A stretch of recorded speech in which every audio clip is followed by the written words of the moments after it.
I'm Patrick, that is Lloyd, and this is Brian Fiore. Together we just got played. We are at the Cloak and Blaster. Just got done playing Loot and Shoot. We're playing a little goblin, trying to steal some stuff, and everyone's getting shot at. Join us at the Cloak and Blaster for Loot and Shoot. I was dead on.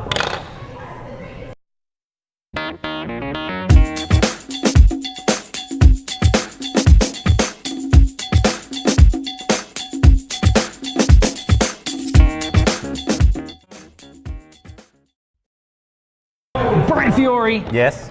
Tell us about Loot and Shoot. Sure. Loot and Shoot is a 2 to 4 player game. It takes about 35 to 40 minutes to play, in which each of the players has a band of goblin bandits, right? There's 6 different ones, and they all have different special abilities on them. And they're basically trying to steal all of the treasure in like this haunted forest that's here. There are treasure cards that are placed down all on the inside of the haunted forest here. And then each player has to deploy 2 of their goblins, which some of them have special abilities, so you want to strategize as to which ones you want to place inside the haunted forest, okay? Once everyone has deployed their 2 goblins, basically what's going to happen is during your turn, you're going to get to pick up 1 treasure. Wherever your guy is adjacent, there's usually 2 treasures. The treasures are actually placed on the lines. Your guys are in a space, and any of the treasures that are on an adjacent line you get to pick from. It's pretty available during the course of the game. When you take one of those treasures, you look at it because some of them are just worth extra points, and some of them have a special ability on them. Like, for instance, they could give you extra ammo, or they could, if another player is about to shoot, you could make them close their eyes or something like that before actually firing. So all kinds of little I don't know what you call it, little tweaks and little twists. Variables. Little dexterity variables too. Yeah.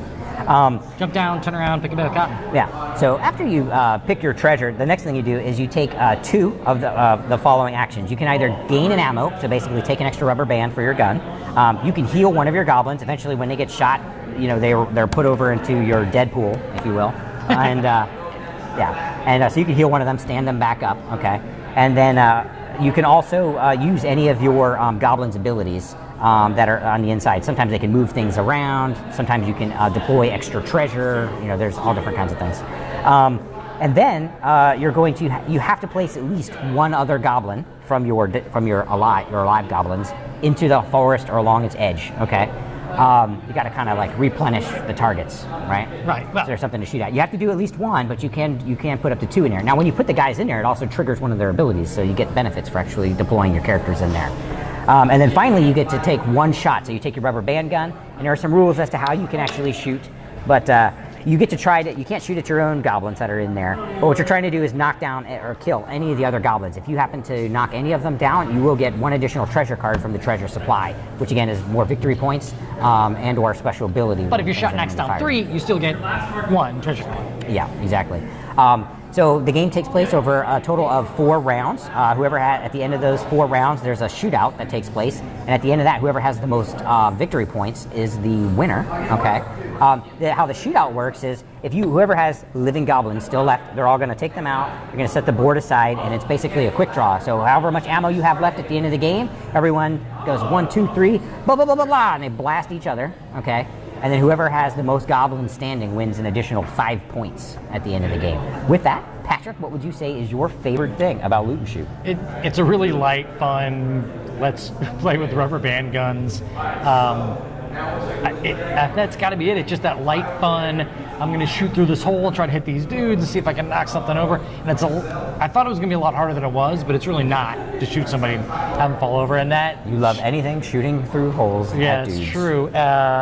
And at the end, where you line them all up and everyone does the quick fire, the rapid fire at the end, that's kind of fun too. And you know what? That's got to be my favorite thing is the line them up, shoot them down. Brian, if you had to pick one thing. I love the rubber band guns in that they're multiple shots, right? And I love watching the other players like doing it wrong, right? even though it's like pretty cool, right? And then they go, and the first shot that they have is the misfire, and it's awesome. So, because they weren't paying attention during the rules on how to do it correctly. That's my favorite thing. It's the rubber band guns. They're fun. Lloyd, what would you say is your favorite thing? Well, since I can't choose the rubber band guns as well, I'm going to go with the player power. Well, not the player powers. The goblin powers that you get to choose. Because even though it's a light game, there's a little bit of strategy of putting down a particular goblin in a particular place and trying to activate the power. So I like that aspect.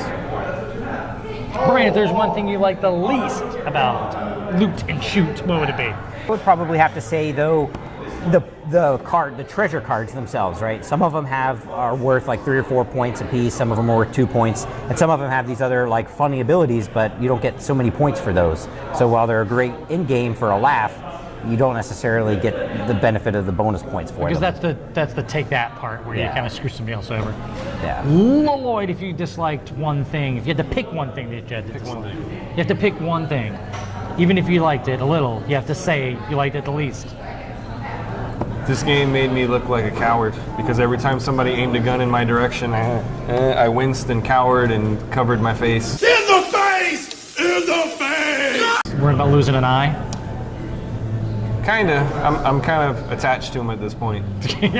After this many years. Yeah. I'd really rather run. But I do believe that there are going to be some type of facial protection included with the game. And you know, kids, anytime you're playing with guns, you should really try to get some facial protection. If I had to pick one thing that I dislike the most, it's probably going to be those little take-that cards themselves, where I didn't like spinning around 3 times and then shooting, or hopping up and down on one leg, especially We in a enjoyed busy. seeing you do it. Yeah. I like the one that made you you had to pull your pants down before shooting. So. That was actually not part of the game. So. Anyway. There are some write-in cards that you can. Yeah. There might be. This beautiful cardboard castle and haunted forest is Loot and Shoot by Stephen Avery and Vile Genius Games. No, it's not. It is by Stephen Avery. The sexy Stephen. The sexy Stephen Get it Avery. right. Get it right. Sexy Stephen Avery. Well, feel free to correct me. You tell us all about your interests. And anyway, I'm Patrick. That's the very sexy Lloyd. And this is, Brian Fiore. So, thank you very much for joining us at Cloak and Blaster, and we'll see you next time. Hashtag Avery sucks. Look at that, shooting blanks.